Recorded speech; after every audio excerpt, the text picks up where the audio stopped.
Here to cover all things crime, history, and politics, we are At the Desk. I'm your host, Alyssa Freeman, and in today's episode, we will be talking about Christie's campaign, evaluating former President Bill Clinton's presidency, and the scandal reviewing the effects of the atomic bomb, and taking politics to a new place internationally. Now come take a seat with us at the desk. Welcome to ATD. We are your newest show to cover all things history, politics, and crime. So tune in every week to get the latest. First, we will be sending over to our politics panel to review Christie's presidential campaign. Thanks, Alyssa. I'm Jackson Tortone, joined here today by my co-hosts Jordan Spagnoli, Yaya Wan, and Ryan Lowy to discuss the rise and the fall of Christie's campaign for the 2024 Republican nomination.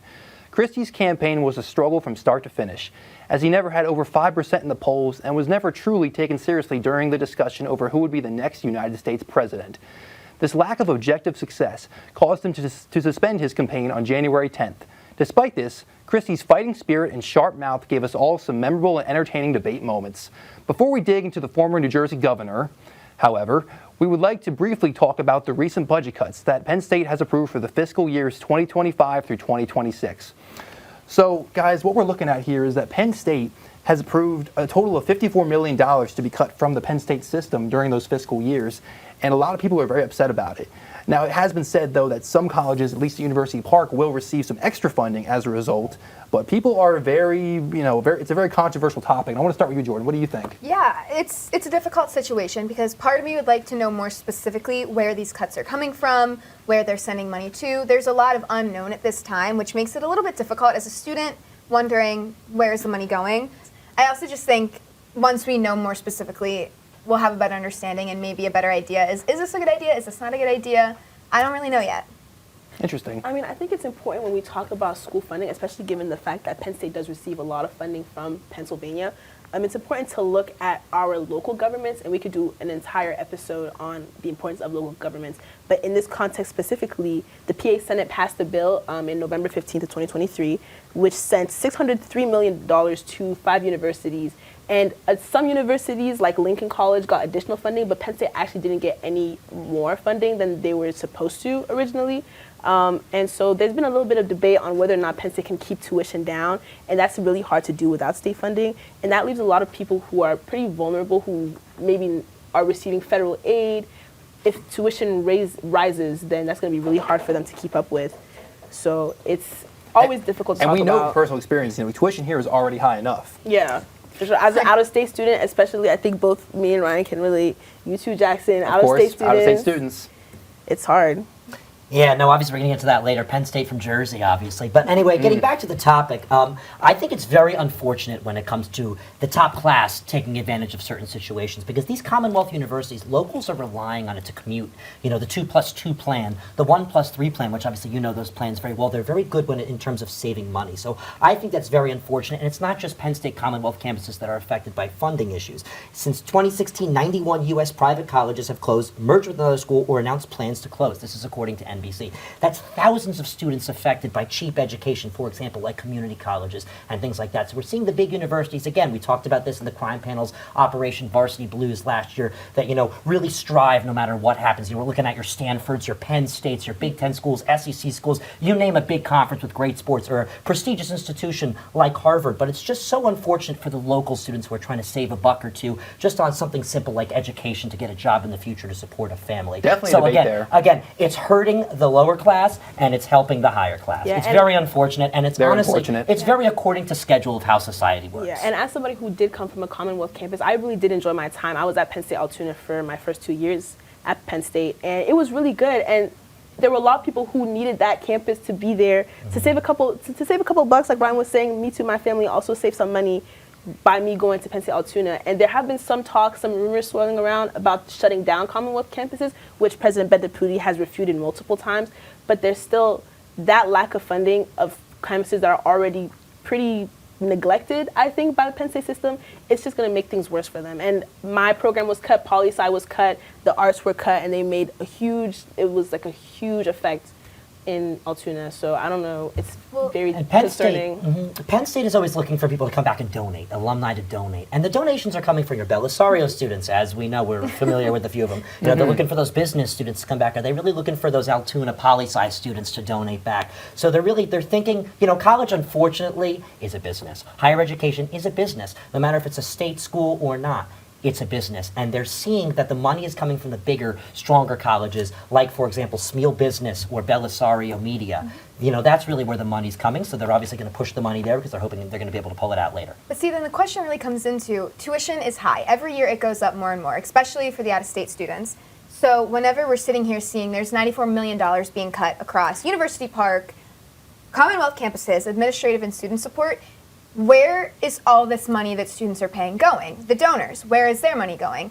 I think they need to be more transparent about this is how much money we have, this is what we're going to put it towards, and this is why we're cutting it from these places. They actually do have a budget allocation online. I haven't gotten the chance to look through it, but they do have everything for the fiscal years of 2025 and 2026. They haven't released anything regarding the Commonwealth campuses, but regarding University Park, certain colleges, they do have that allocation available for people to go look at. And that's good that people can see that. Now, Ryan, I'd like to go to you. You are the Jersey kid Putting me here. on the spot here. All right. I am. Let's do this. Now, all right. a certain man has bailed out of the race on January 10th. I'd like you to start talking about his campaign. You want me to talk about Chris Christie? I would love you to. All right. I liked Chris Christie because Chris Christie spoke the truth. As he said, the truth needs to be said. His record when it comes to running for president doesn't necessarily reflect the truth, and I'm referring to 2016 when he backed out and supported Trump because he knew Trump was going to be the winner. He did a good job trying to claim that he was like, Trump's going to win this one. I have to help him be a better person. There's nothing else I can do. But unfortunately, having a record like that isn't going to help you stop Donald Trump. He said when he dropped out in his speech, he said, you know, although I was doing well in New Hampshire, you know, the rest of it's just not going to work out for me. So I'm going to drop out and I'm going to do whatever I can with the polling I have to make sure Trump doesn't become president again. Well, I'm sorry, sir. You can't even hit 5% of your own party, and you're trying to attack the person who's absolutely dominating. And you won't support Nikki Haley, although you defended her on the debate stage against Ramaswamy. Unfortunately, his time has come to an end. You were popular in New Jersey for a bit. You lost your poll in New Jersey. You were popular in New Hampshire for a while. You didn't even make it to New Hampshire. Unfortunately, it was just, I think the best word to say is a campaign in deceit. And I For really sure. think he was backing on his tell it like it is style. I think that he really was pushing that narrative, tell it like it is. That's going to help him with the voters and hopefully moderate independents, all of the different parties. But it also was interesting to see how in one of the many speeches he's given, he said he hates the division and selfishness of what our party has become. So there, you're already criticizing your own party. You're already criticizing the voters in your And that's party. not new. Ramaswamy's been doing that. It's called Ronna McDaniel to resign forever. So that's not new what he's been saying. He's not really, you know, doing anything like crazy unique. He's just another, I'm going to attack Trump, and just does not have anywhere near enough support or and funds. Trump, I'd like to say some things about you said about Trump. He said that Trump, I think he's a coward, and I think he's a puppet of Putin. He acts like someone who wants to be a dictator. He has said some, you know, very nasty things about Trump, obviously after endorsing him in 2016. So this is not a good look for the Republican Party, what he's done as of late, you know, after that election. Yeah, you have something to say? I mean, I think his downfall really, and the reason he couldn't poll past his peak, by the way, in August 27, 2023, was exactly 4%. That was the highest he's ever gone. And so I think the reason he just could not break through was because he was constantly talking about Trump. What do you know about Chris Christie's policies and his political views outside of I don't like Trump? That's all he was talking about on the debate stage. And that really was his downfall, because it's like, sure, if he gets to like the presidential nomination and Trump is out of the picture, what are you going to talk about then? Yeah. Because you ran your whole campaign on I'm going to beat Trump, I'm going to beat Trump. You've beaten Trump. What next? Well, and I think we talk about that a lot on this segment, is about how a lot of the times in these races and these primaries, it's campaign candidates attacking each other, not necessarily always focusing on their policies. But I feel like the candidates we've seen do better are the ones that they know when to attack, and they also know when to play the strategy of this is what I believe in. And I, like you said, I just think it was a lot of attack. But what does he really stand for? I don't think people knew very well. I happen to disagree on that behalf. I think when it came to the debate stage, he was my favorite out of all of them. And I'll tell you why. It's because he said he spoke out against he who shall not be, said Voldemort. He actually spoke out against Trump. DeSantis was like, Nikki Haley's just, she's campaigning for her donors, this and that. And then he's talking about how he represents the people. Nikki Haley's like, we need someone strong who's not Trump and Biden, And then we have Ramaswamy who's like, somehow I'm running against Trump, but Trump is going to beat me, and I know that, and I support him. And then finally we have Christie who sits down and says, how are we going to beat Donald Trump? He's the common enemy between all of us. I'm the only one who's going to point him out solely, and I'm the only one who's going to try and attack him. And that's what I appreciated about Christie. Obviously, as you said, 4 or 5% is not going to do it. But I appreciate that part about him. That's why I was very happy he was able to make the 4th debate and take down Ramaswamy. I think he was the one who really put Ramaswamy in his place. I mean, it's true that his pointing out or calling out of Trump was very unique because, like you said, none of the other candidates were really willing to do that. But again, in a party that Trump has basically consolidated power in, I mean, last I checked, he's like almost like 70% polling right now. It's crazy. 72 to 18. Yeah. Right, exactly. So it's like that was his death call basically, because you can't continuously be calling out somebody that has such a stronghold in your own party and think that you're going to get anywhere I close agree with to you. him. Yeah, I think that him attacking Trump wasn't a good look for the party overall, as I mentioned earlier. Now, yes, it wasn't amusing watching him, constantly go up there attacking Trump, and that may have been that's probably what he was just doing. I think he knew he never really had a chance in this race. He was just out there trying to get Trump out of the spot because of their personal beef. He was the anti-Trump deploy, and then Ramaswamy was the pro-Trump deploy, and then DeSantis Yes, and Haley they couldn't there. push ahead. And it's what's so interesting to say is obviously Trump is polling 72%, but Haley doesn't even have the rest of that 100%. So many people are pulling out of her now and thinking, maybe Biden, what can we do with the Democrats? Because the Republican Party it's just been a disaster recently in terms of unifying, because you got your MAGA side, and then you've got those who are like leaning more towards the independent side, and state by state there's different rules when it comes to primaries and caucuses, who's able to vote, who's not able to participate, and at the end of the day what I think is going to happen is Trump is going to dominate, but he just doesn't have he does have the majority of his party. He just doesn't really have a really strong hold on his party to the point where he's really able to unify the party. He's able to unify his wing of the party, not the whole party. Well, and I definitely agree. I think we've seen so much divide in these political parties recently. But the one thing I will say that I give props to him for is he has held firm on his anti-Trump. He hasn't backed down. He ended his campaign, and he's still holding firm on that, whereas we've seen other candidates who, once they drop the race, but Trump has my support. And I think it was interesting because when I was doing a little research into this, the Republican Party Association, they had him sign something that said, once you're done with your presidential campaign, you will support whoever the Republican nominee is. And he said it was stupid, signed it anyway, but do we think he's going to stand by what he signed? No. Absolutely No. not. I don't But think what at I all. think is interesting is that he has not endorsed Haley either. I think what was really funny is his hot mic incident when he, on air, said, she's going to get smoked. That's insane. And they spoke to each other. He didn't offer an apology. She didn't ask for it. Haley herself has said that she doesn't need Christie's endorsement, which I think says a lot about how much his endorsement is worth.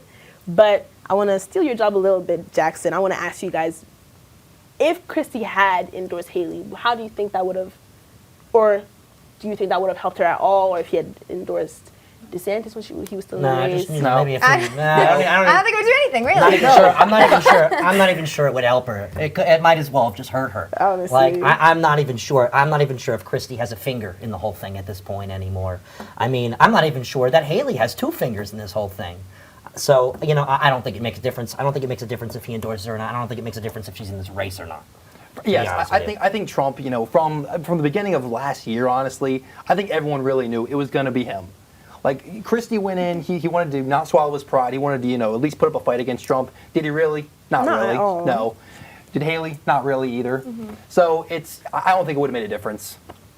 And sometimes it feels like we're talking about the same thing over and over again, but it really just shows, like, in my personal opinion, there has never been a more influential president. I think since Reagan, in the Republican Party, like somebody who has such a vice grip on his party, or like Ryan said, his faction of the party, that that other candidates just cannot compete. You can't compete where you can't compare. I'd like to add on to that. There was a study done, who was the most Reagan-like candidate. You want to know who it was? You guys are never going to guess. Was it Donald Trump? Asa Hutchinson. What? Yes, Ooh, that's a wild one. He was the most Reagan-like candidate in the race. Believe it or not, out of the Republicans, he didn't even poll. I don't even think he polled 0.5%. Oh. Yeah, he was the most Reagan-like candidate. Can you believe that? just in his policy making and like his philosophy, his philosophy, Okay, that and makes his sense. policy Okay. combined, That makes sense. his theory behind the whole project, and it just didn't work.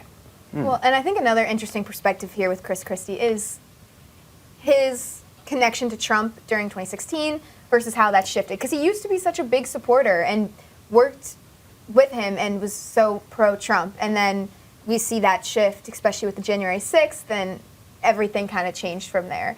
And I think that's an interesting perspective to see someone who worked so closely with him and who was such a big supporter, and now the biggest rivalry you've probably seen in the Republican Party in a while. So here's another takeaway. In 2016, it was all fun and games until Trump secured the nomination. Is it going to be the same thing this time around? That's my question, because, you know, people are saying, I would support Trump this, I would support Trump that, but then in 2016, maybe they voted for him, maybe they didn't. Is that going to change this time around as well? We shall see. We shall see for sure. Well, it's all the time we have for today. We hope you enjoyed our look at the Christie campaign. What did you think of the campaign? Please share your thoughts in the comment section below. Back to you, Alyssa. Thanks, Jackson. Stay tuned for our crime panel as they cover all you need to know about the Bill Clinton scandal. We will meet you back at the desk.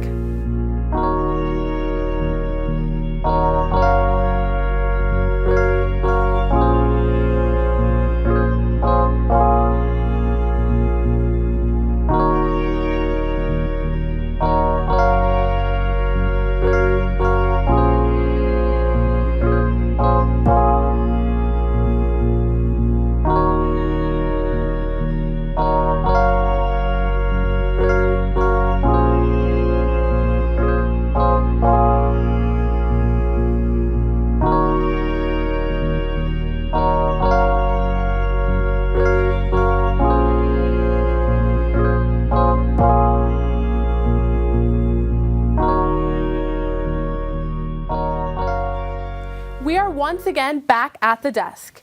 It's time to send it over to our crime panel to discuss the Clinton administration scandal. Thanks, Alyssa. Welcome back to Crime Reviews. I'm Eva Hines, joined here today by Ryan Lowy, Sam Rashio, and Savannah Barr. The 1990s were filled with comedy shows like Seinfeld and Friends, the rise of the Backstreet Boys, blockbuster films like Titanic and Jurassic Park, and a young, innovative president filled with scandals surrounding both his presidency and personal life. Today, we will be diving into the 42nd president of the United States, Bill Clinton, and his president affair with Monica Lewinsky, a San Francisco-born White House intern in her mid-20s. Bill Clinton tried to keep the affair secret, and he had quite a few things happening in the administration that distracted the American people. Now, Ryan, could you tell us a little bit about the Clinton administration? Yes, I'd love to. So obviously it was very tough when he was first elected. He was not just running against a former president, but he was also running against an independent with a little threat. Didn't receive any electoral votes. That was Ross Perot, but it was still, very difficult, almost put a punch in there as well. Obviously running against an incumbent is difficult, but he was able to take down the first Bush and obviously bring some young, innovative thoughts to the White House. Former Arkansas governor. He had some strengths. He had some failures. He almost took down Osama bin Laden on an international front domestically. He did pretty well in a couple things. I'd like to highlight Health Insurance Portability and Accountability Act. He also did some other great things as well with criminal justice.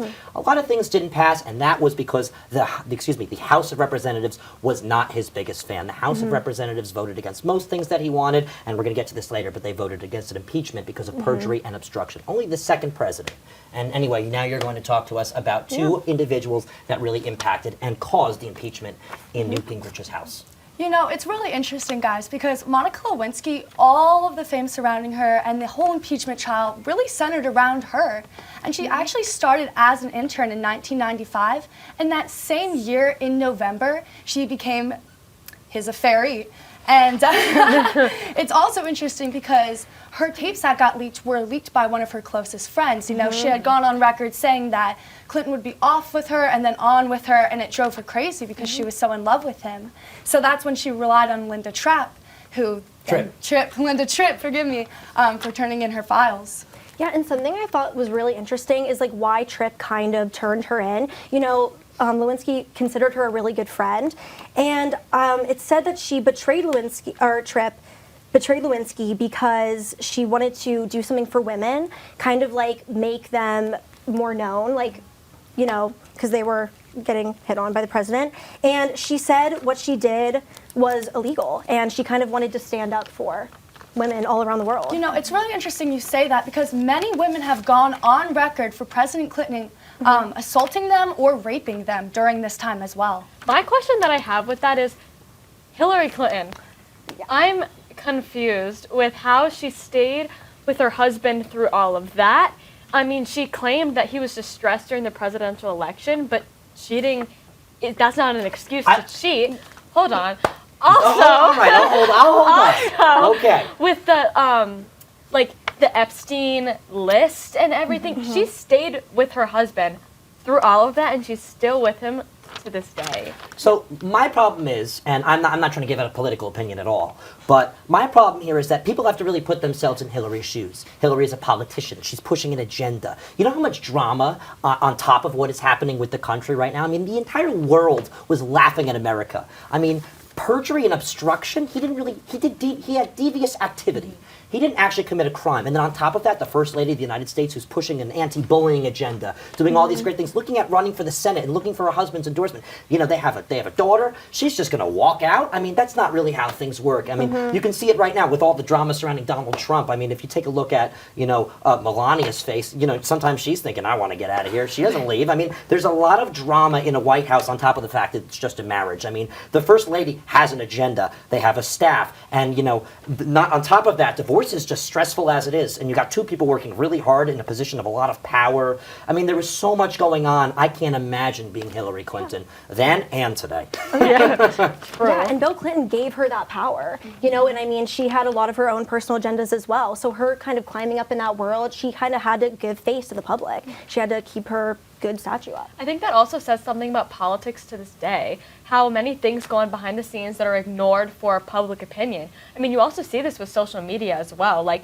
a lot of these influencers, I mean, it's not the same as politicians, but they do things to just keep their face well to the public, which in reality is not the truth and end up hurting people later. Bill was the reason why she ran for Senate, and the reason why they currently live in Chappaqua, New York, and the reason why Hillary was almost the president of the United States and would have been wrapping up her second term right now. He created her political career. I think she was proud of it for the most part. Obviously, I mean, the Republicans hate her, and that's usually what happens in a successful Democrat's career. So obviously she had a reason to stay. She also probably felt the stress to stay, the need to stay. She was probably getting opinions on both sides. Family was giving her opinion based off of family.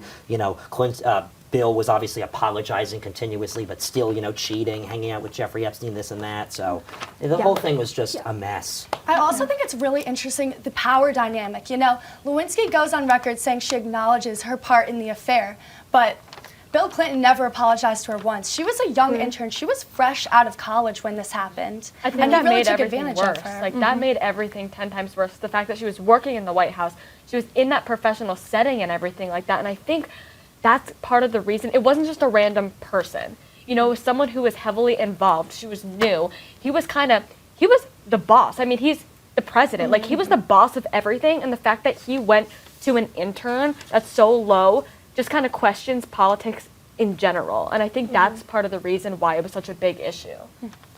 I think one important thing we should take away is that there's a difference between devious activity and crimes. When a president lies, it's not going to help them in the future, but that should not cause, an impeachment article in the House, cause drama in the Senate. This and that. And I mean, I think, unfortunately, Newt Gingrich, he did a lot of good, he did a lot of bad. I don't think that should be listed in the good, because he really didn't find a crime. He almost used it as a political tool. And, almost maybe as, the whole Watergate situation. We don't have to get into that. We spoke about that in a previous episode in Nittany Talk last season. This was almost seen as Republicans getting back at the Democrats. So obviously we're seeing it today. We're seeing impeachment as a political tool. We were seeing it then. I think it's important to differentiate between what's a crime and what's morally wrong. A lot of times people think things that are morally wrong, like cheating or things happen today, they're morally wrong, but they're not a crime, and you can't cause impeachment for something that's morally wrong. We all do things that are morally wrong every single day. So I think that differentiation is important in politics and crime and the judicial system. And let me just say, the whole situation with defaming Lewinsky, this and that, about driving her out of the White House, and then, Clinton's involvement with Jeffrey Epstein, that's something that our local courts can do. You can sue. There's things you can do that don't involve the House of Representatives. I agree. And I always felt a little bad for Lewinsky. I mean, she kind of took the brunt or the heat of this scandal. He was the president, and everyone kind of bullied her online. Everyone kind of put all the blame onto her. And of course, both parties are responsible, but I always think it was crazy. It ruined her life. It ruined her life forever. Something that's interesting to me is, she was an intern. She wanted to kind of up her professional goals, and I feel like she knew what she was doing. I mean, it's just like every cheater. She knew what she was doing. She knew she was having a sexual affair with a president. Like, I don't really understand how she could think that that's okay. If that's what she wants to do, that's what she wants to do, but she should have known the consequences that it could have. I agree entirely with you. She's gone on many TED Talks, so many podcasts, kind of like playing the victim, but I agree entirely, like, she had a role, she knew what she was doing, and she's a grown adult at this point. And I always wonder, I'm like, when she did it, did she not think she was ever going to get caught? I mean, nowadays with, telling everyone, especially with the president, telling Tripp, like, did she think this was never going to come out? Or did she truly think, like, this would stay under wraps? Because it was such a big ordeal, I just feel like there's no way that would have ever stayed private. So I don't want to steal your job, but I want to ask all of your opinions. Did Linda Tripp do the right thing? I'm putting you guys on the spot here. It's hard. Some say she was exposing wrongdoing. Some said that she was a bad friend. Some say a little in between. Some say neither. It goes back to that morality thing. I mean, it just depends what you feel is more moral, which is a personal opinion. Do you value friendships, or do you value what's right and what could help more people? Because at the end of the day, her coming out here and saying that this happened benefits a lot more people than if she were to keep this a secret. It would have just benefited one person. Yeah, not to like bring myself into it. I feel like if I was in that situation, I would not have told anyone, because I feel like when I have a friend, I'm very loyal, and I feel like I would have kept it under wraps even if it wasn't the right thing to do. But I think overall for her, I think she did do the right thing. I think you should probably release that information. Me personally, I don't know if I ever would. That's kind of insane. So she definitely had a lot to weigh. She broke some laws, obviously with consent laws in terms of videotaping that vary state per state. And and I agree entirely. It just depends on what you consider right from wrong. Did she do the right thing in the eyes of Monica Lewinsky and her friend? Absolutely not. But in the eyes of the nation, absolutely. I personally don't think I could have not turned in those tapes. But at the same time, too, I know if I would have, I wouldn't be able to sleep that night.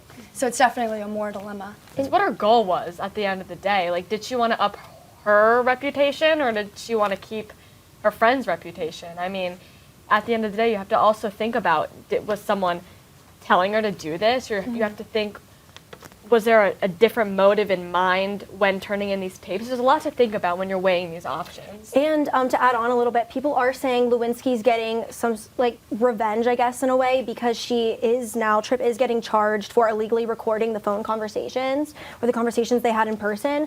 So it's kind of like, she is paying a bit of a price for that. Which she should. I mean, you can't just go and record someone and turn it in. Right. I mean, and she thought it was a private conversation, so it doesn't really work like that. There. Yeah. I think we need to talk about also what this had on Bill Clinton's effect when he re-ran for president and things like that. They called it the Clinton fatigue. He lost a lot of support from his own Democratic Party because of all of these allegations, and I think that's important, even when thinking about his reputation now or Hillary Clinton's reputation. I mean, people that don't know much kind of only know this affair. This is a huge thing. And even his vice president, Al Gore, did not want to run with him because of these allegations, because it could decrease his liking in the general eye of the public. it's like what Nikki Haley said about Donald Trump, drama follows. Yeah. Good or bad, drama follows. And Bill Clinton does not have a very good record in terms of telling the truth on top of a situation like this. So that certainly owes to what you were saying. Yeah, and he denied. He always just denies. Sometimes almost denying and lying is worse than the actual scandal and crime itself. Trying to cover it up just makes people not trust you, and it kind of just overall makes yourself seem worse in the situation. And adding to more things he denied going to Epstein's Island, allegedly, even though workers had claimed to see him there. Oh yeah.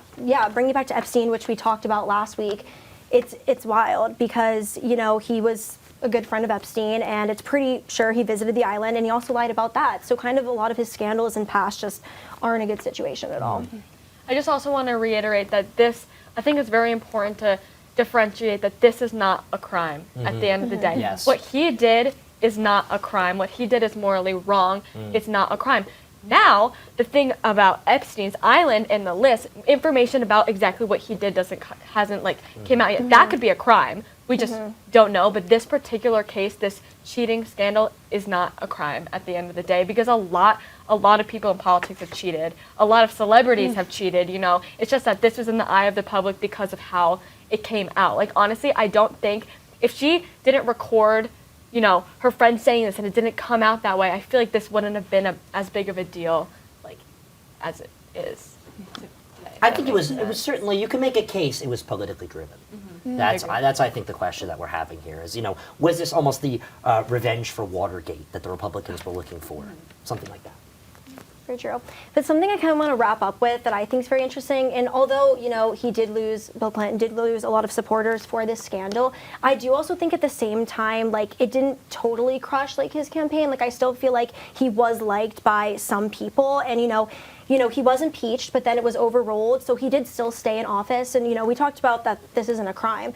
But I do think overall, you know, he wasn't completely destroyed by this whole scandal altogether. I think because people think, like, personally, I mean, I didn't follow politics at this time, but he cheated, but he didn't do a crime. So technically, if I was a supporter of his at this time, I don't know kind of if I would not support him because of what he did. I mean, he cheated, which is morally wrong, but at the same time, he didn't do a crime that messed up a ton of things.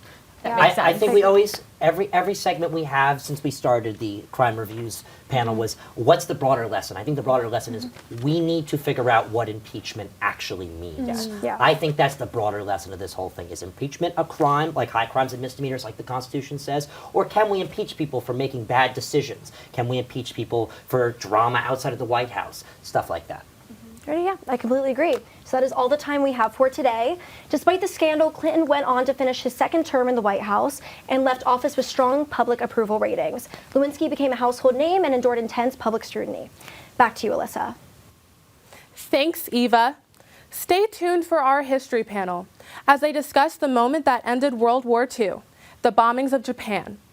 We'll be right back at the desk.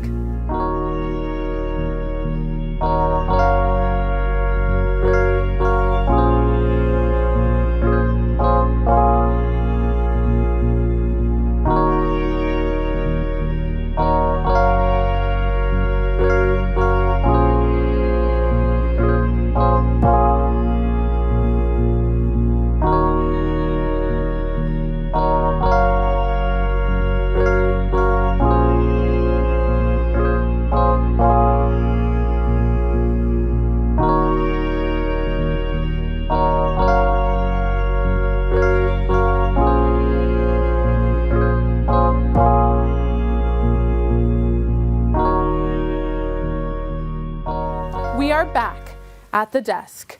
Now it's time for the history panel as they discuss the ethics behind World War II, the bombings of Japan. Thanks, Alyssa. I'm joined here by Brandon Kuck, Yaya Wan, Drew Comer, and Audrey Keller to discuss one of the most monumental events of World War II, the atomic bombings of the Japanese cities Hiroshima and Nagasaki, and the ethical question behind the decision to bomb Japan. So, Hiroshima and Nagasaki are obviously considered two of the most devastating bombings in human military history. But there's a lot more context to what happened that day. Those 2 days, actually, for that matter. For most of the beginning of the 20th century, the US and Japan actually had peaceful relations with each other, but that all started to take a turn in 1931 when Japan started showing economic aggression towards China, which was a country that had relations with the US. This resulted in the U.S. placing embargoes on oil shipments and halting steel production, among other goods, towards Japan, which obviously set up a chain reaction towards what would be the bombing of Pearl Harbor on December 7th, 1941. But there's a lot more towards Japan's aggression that culminated on that fateful day. Yeah, I think it's important to note that when you consider the context around World War II, something you really need to think about is the fact that Japanese history didn't really allot them to want to surrender or anything like that. So when you look back into Japanese history, one of the most important things that you think about is the Bushido Code.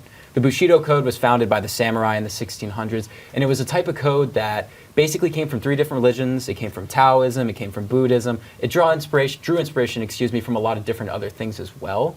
However, the samurai lived by it, and the military operations by Japan in the 20th century were also inspired by this heavily. And you have to keep in mind as well that the veterans that came back from World War I were also treated very poorly. So that code combined with how they were treated, these soldiers did not want to go down easy, and they were willing to fight for their country tooth and nail until the bitter end. They simply did not fear death. That's why we have things like kamikaze fighters that we think about today. And it's also important to note that they kept this mantra going throughout the military and reminded themselves of it quite often, to the point that there were fighters, there was one soldier in specific actually, who he kept fighting 30 years after the war was done. 30 years after the war was done, this man still thought the war was going on. He was willing to die for his country, and that just shows that code was incredibly important to them, and they held it true in their heart. So December 7th, 1941, as Jake was talking about, we have the bombings on Pearl Harbor, which was a key military port in Pearl Harbor, Hawaii. And we have 360 Japanese aircrafts bombing this military port. 2,300 troops were killed. And this really unified Americans in the decision to declare war on Japan, which happened just a day later, December 8th. And the Axis powers, which were Nazi Germany, Mussolini's Italy, and Japan, they promptly declared war on the U.S. as well, because they had a treaty together, and so they were defending each other. And this is how the U.S. now enters and becomes a major player in the Second World War. Now, if you fast forward 3 years later, in 1945, we have a lot of events that happen. The European front, or at least Nazi Germany's front in Eastern Europe with Russia, they've basically surrendered. Mussolini's regime has fallen, and Germany is on the brink of following suit. But we still have Japan, and as our good friend Brandon was mentioning, they were not willing to let up. They were going to see this war, even if it cost them their entire lives. And so some of the most important battles that happened during the World War II was the Battle of Midway, in which there was a seafaring engagement between the U.S. and Japan. And so there was a lot of casualties on the Japanese side, including a lot of fleet ships that they had. The casualty ratio was about 10-1, which favored the United States. But Midway was more important because it was a pivotal moment in World War II history, because it showed that the United States was essentially going to win the war. Island by island, the U.S. kind of just kicked the Japanese out, and it all culminated to an island called Okinawa. Things slowed down here in April of 1945, where an 82-day-long battle took place in which over 100,000 Japanese people died, including civilians. Authorities told Japanese civilians that if they were captured by U.S. troops, they were going to do terrible, terrible things to them. So either they were going to fight to the death or commit suicide. The Japanese would put schoolboys from ages 14 to 17 on the front lines because of how brutal the casualties were.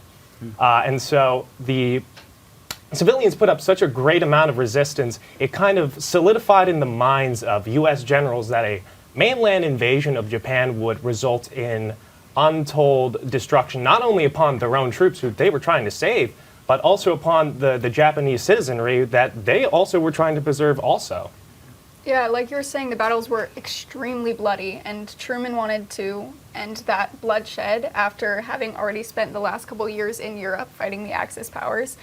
And so he decided that the bomb would be the most, I guess, morally okay action. He looked at the Manhattan Project. They just finished their first test of dropping the bomb, seeing if it would work, and it did. So then he issued the Potsdam Declaration, and he demanded that the Japanese surrender, or else there would be prompt and utter destruction. So it was essentially a surrender or else. And they didn't reply. So after 6 days, it was August 6th, 1945, at 8:15 a.m. in Hiroshima, an American bomber containing the atomic bomb Little Boy dropped on Hiroshima. 66,000 people died within the first couple minutes. 69,000 people were injured. And then thousands more died eventually due to radiation from the bombs. Then, on August 9th, 1945, another bomber was headed out for Japan carrying the atomic bomb Fat Man. It was dropped on Nagasaki this time, where 39,000 people were killed and 25,000 more were injured. And just to rally off one of your beginning points, decades later, obviously, and into present day, there has been such a moral debate to the atomic bombings and whether or not it was an ethical decision to do. What are your guys' thoughts on that? I mean, I believe honestly that it's an impossible question. It's something that you can't answer. And I think one of the biggest testaments to how impossible of a question it is found in modern day. Now, obviously, a lot of us are aware of the Oppenheimer movie that came out recently. And I promise I'm going somewhere with this. Yes. Christopher Nolan, the director of that, had a quote a few years back where he said he loves to make movies about problems that the audience can't solve. Because in that movie, the main conflict is within his own head about if it was morally right and if he did the right thing. And honestly, between all of us, there's not going to be a right answer that we can come out with today. However, we can opinionate some ideas based on what we do know. And what we do know is that Japan was not going to surrender. The Japanese military had been preparing before the bombs were dropped to have another major military altercation because the emperor believed before peace negotiations could happen, he needed to have another major win in the war. That's a lot of lives lost. And at the end of the day, despite the casualties that happened, you have to keep in mind that from the perspective of the American military, they were concerned with saving American lives, not with saving any other lives. If they could, that's a good thing. But at the end of the day, they didn't want to have to send more 18 to 20-year-old boys to the front lines to die and not see their families again. I think that's the most important perspective from the American side to take. Now, you can get into the ideas morally of if it was okay when you consider the fact that the Japanese, they would rather die honorably than die dishonorably. And dying by a bomb was not honorably to them. So you can get into a whole nother moral debate there when you get to that. But in layman's terms, from the Americans' perspective, yes, it was the right decision, in my opinion. I understand that, and believe me, I really do understand that was seemingly the only way to end the war. But I just cannot get behind the utter destruction that followed and the aftermath that people in these two cities are still feeling to this day. Like Audrey was saying, thousands of people died, and we're not even touching on how the radiation affected those who survived. I mean, they had higher rates of leukemia. People started dying of thyroid cancer, lung cancer, breast cancer at higher rates than before. Children were being born with higher rates of intellectual disabilities. Mothers had higher rates of miscarriages. I understand when we're talking about wartime, we're talking about soldiers.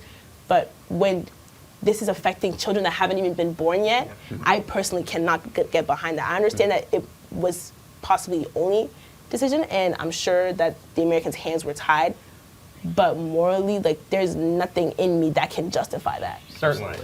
Hiroshima and Nagasaki wasn't the first time we ever bombed Japan because we were using fire bombs before we were using nuclear bombs, which are equally as nasty, if not, I can argue, are more nasty because a lot of the homes in Japan were made out of straw and wood, and that was the main fuel source in which these fires would consume people. And if you weren't consumed in the fires, it's going to literally suck the oxygen out of your lungs, and you are going to suffocate to death, which is another terrifying way to die.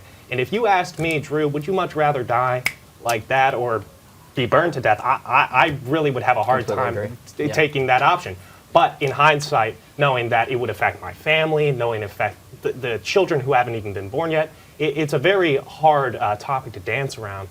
But operating off of what the U.S. generals knew and what they thought was most humane, because they weren't going to do a mainland invasion, because then it would be the same mistakes that they made in Okinawa, right? So it's either we continue firebombing Japan and ruin it asunder and ruin people's lives, or we drop 2 bombs instead of dropping 1,000. I feel like though we can't even bring the word humane into this.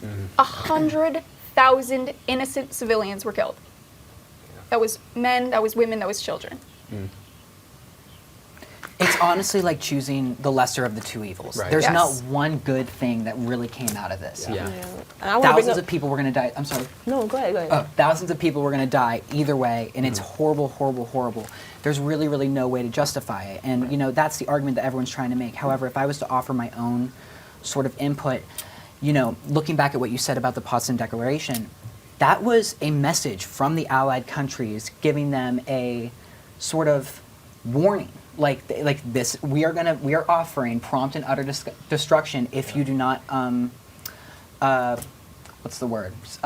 Suspend fighting. Right. And so that's basically, that was kind of the first thing to set off a chain events of leaflets that were giving warnings to many, many of the Japanese cities that were potential targets from these bombs. So that's where I go, maybe it wasn't humane in a way, but there were multiple warnings offered to the public of Japan. Regardless of if there was a warning, I don't know if it's is it morally okay for someone to have the power and the means to kill 80,000 people at the press of a button, essentially? Yeah, I mean, if somebody comes up to you and just says, hey, I'm going to mug you if you don't run away, and you stop in shock, and then you get mugged, you're not going to be like, oh, well, they warned me, so I guess it was okay. Like, it's not the same thing. Yeah. I want to bring up another point and say that, additionally, the healthcare infrastructure of Hiroshima and Nagasaki was absolutely wiped out, so they didn't even have the capacity to care for people after this happened. Drew brought up dying like this by the atomic bomb, but so many people died from their third-degree burn wounds, suffering and in pain. We all heard about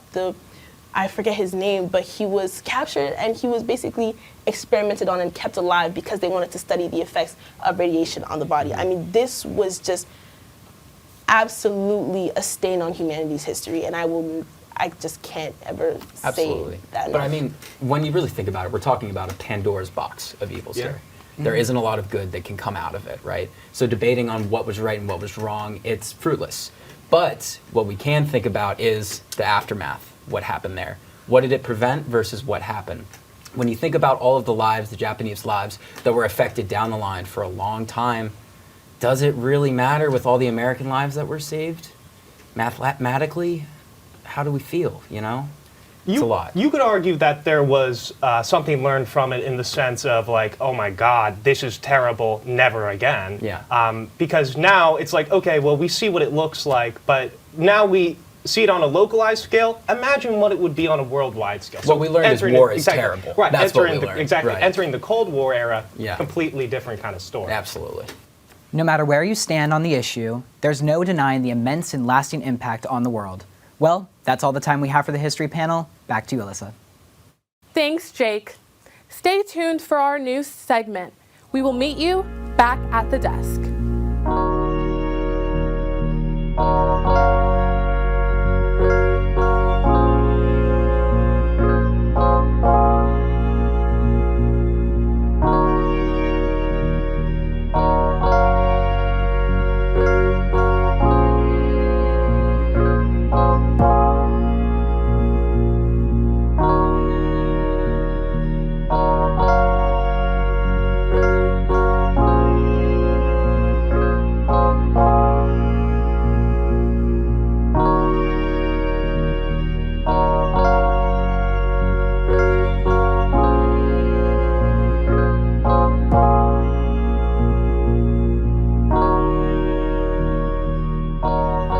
Welcome back to At the Desk. To finish off today's episode, we present a new segment, At the Desk International. Hello, everybody. My name is Yaya Wan, and I'm super excited to introduce you guys to a very new segment called At the Desk International. Today, I'm going to be taking you guys to West Africa, and we're going to take a peek into the political situation over there. It's a turbulent ride, so I hope you pay attention. Welcome to At the Desk International. I'm Yaya Wan, here to give you the rundown on what's going on in the rest of the world. And today, we're going to be taking a look at West African politics. On January 28th, in an unprecedented move, the West African nations of Burkina Faso, Mali, and Niger left their regional economic bloc, ECOWAS. But hold on, what is ECOWAS? Why is it such a big deal? To answer those questions, let's go back a few decades. Founded May 28, 1975, the Economic Community of West African States is a regional organization meant to facilitate trade, manage diplomatic relations between West African nations, and protect the rights of the citizens of its member states. Think European Union or NAFTA. Headquartered in Lagos, Nigeria, this economic bloc has 15 member nations: Senegal, Cote d'Ivoire, Sierra Leone, Liberia, Ghana, Guinea, and Togo, just to name a few. So what's the deal with Niger, Mali, and Burkina Faso? Well, let's start with the fact that all three of these countries are currently led by military leaders. For 3 consecutive summers, West Africa has witnessed major coups d'etats: Mali in 2021, Burkina in 2022, and Niger in 2023. While we could have 3 separate episodes on the intricacies and implications of each coup, I want to highlight one important similarity between the 3 nations: their history as former French colonies. There have always been arguments about whether West Africa has truly been decolonized, and please, note the implied difference between independent and decolonized. But recent years have seen a growing anti-French sentiment among West African youth. These feelings have allowed the current junta leaders of Niger, Burkina, and Mali to enjoy a certain level of popularity with the public, despite the fact that they don't seem to have any plans to return to civilian rule in the coming months. And they certainly haven't shied away from acting on their grievances with the former colonial power. In October last year, Mali, under President Assimi Goïta, announced that it would be dropping French as its official language, replacing it with 13 indigenous languages. General Abdurrahman Chiani of Niger has threatened to halt the export of uranium and gold to France.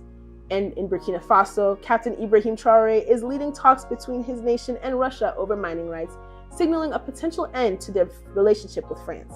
Obviously, there's some serious beef with France, but ECOWAS got caught in the crossfire when, shortly after the coup in Niger, they announced the possibility of sending troops to reinstate deposed President Mohamed Bazoum, and heavy sanctions were imposed. Mali and Burkina Faso voiced their support for Niger soon after, and that leads us to January 28th. Our junta leaders issued a joint statement of their withdrawal from ECOWAS, becoming the first countries to ever do so. Their reasons for leaving?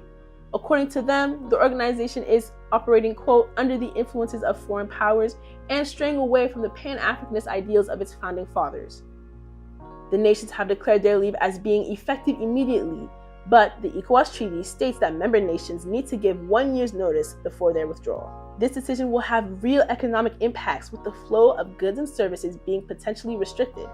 The people of these three nations have depended on the facilitation of trade that ECOWAS provides to meet their needs, especially when it comes to importing goods.